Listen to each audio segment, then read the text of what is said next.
बायको आपल्या करताय की ती जगाला दाखवण्या करताय? संस्कृतीचा पारबट्ट्या बोळ. आमच्या इथं प्री वेडिंग झालं, लग्न ठरलेलं, प्री वेडिंग झालं आणि बोलण्यातून त्या मुलाचं आणि त्या मुलीचं काहीतरी फिसकटलं. त्यांचं लग्न मोडलं, लग्न लागलं नाही. मग त्या मुलीचं दुसऱ्या ठिकाणी लग्न जुळवलं, ते लग्न लागलं, ती मुलगी नांदायला गेली, पण या मुलाचं लग्न जुळत नव्हतं. त्यानं प्री वेडिंग फोटो शूट केलेले होते त्या मुलीचे, त्याच्या सोबतचे त्या मुलीचे सगळे फोटोज तिच्या नवऱ्याला पाठवले. ते लग्न मोडलं. आता ती मुलगी बापाच्या घरी. या प्री वेडिंग न जर एखाद्या माऊलीचा प्रपंच उद्ध्वस्त होत असेल, आपल्या लेकीबाईचं जीवन, तिला अडचणीला सामोरं जावं लागत असेल, तर का हट्ट करता या गोष्टीचा? निदान बापांनी तर आवर घाला, की बापांची ताकद राहिली नाही पोराला काही विचारायची. कष्ट तुमचे, प्रॉपर्टी तुमची, मेहनत तुमची, इज्जत सन्मान. लोक तुमच्या पोराकडे पाहून नाही येतो लग्नाला तुमच्या घरी, तुमच्या तोंडाकडे पाहून लग्नाला येतात. 25 वर्षाचं कार्ट, ज्याला संबंध जोपासता येत नाही, त्याला काय अक्कलेचा भाग आहे? त्यानं गोळा केला हा समाज. तुम्ही गोळा केलाय आयुष्यभर चांगलं जगून मधमाशी सारखा, त्याला काय अक्कल आहे? तुम्ही मधमाशी सारखं गोळा केलेलं हे भांडवल, गोळा केलेली सोन्यासारखी माणसं, या चुकीच्या नालायक लोकांच्या नादाला लागून ही माणसं गमावता.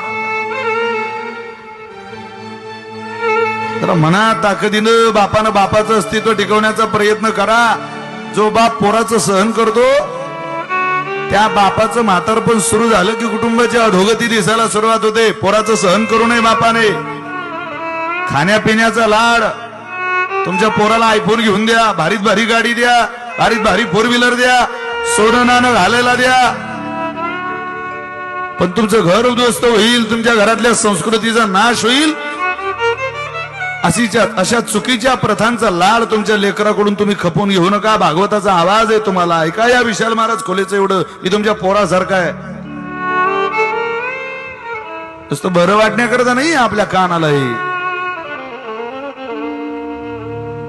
तुम्ही तरी म्हणा, तरुण पोरीने असा आदर्श जुळवा, मी त्याच मुलाशी लग्न करेल, ज्याला प्री वेडिंग नको, कुठलाही लग्नातला अपव्यय खर्च नको. विराट कोहलीचं लग्न 200 लोकांमध्ये झालं, महेंद्रसिंग धोनीचं लग्न 200 लोकांच्या आत झालं. तुम्हाला मला काय उताला इतका पैशाचा? त्या लोकांचा पैसा सेकंदावर मिळवला जातो, सेकंदाला कमाई आहे. आपला बाप महिनाभर जॉब करतो कंपनीत, तेव्हा कुठं 30 तारखेला पगाराची पत्रिका घरी येते. घ्या तुम्ही निर्णय.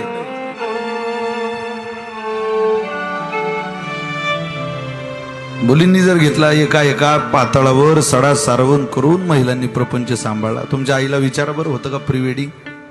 होता का बँड, होती का इतकी भारी चप्पल, इतका मोठा घागरा, इतक्या वस्तू, इतक्या?